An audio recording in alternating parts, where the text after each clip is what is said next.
as I always say, the judicial activism should not turn into judicial adversaryism or judicial terrorism. Ultimately, our constitution believes in the separation of powers between the legislature, the executive, and the judiciary. So many critics see this as a overreach, and sometimes even bypassing the executive. So therefore, at times, as I said, like we did in the demolition judgment or the bulldozer justice, where we found that the executive was acting in excess. Executive was acting as a judge in their own cause, merely because a citizen was found to be involved in a criminal act. His houses were demolished.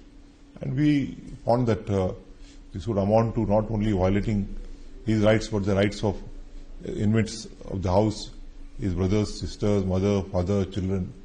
And that was like taking a law into hand.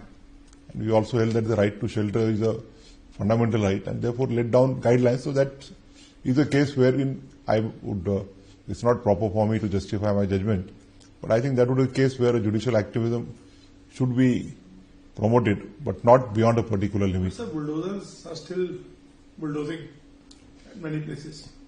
Yes, so therefore we had given liberty to the citizens to knock the doors of the high courts wherever there was a violation.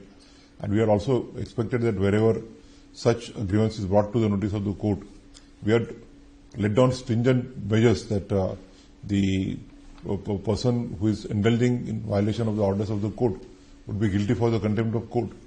And not only that, we have also directed that such demolished house, after following the proper procedure, is found to be illegally demolished, then the government will have to reconstruct it and recover the amount from the persons who are guilty.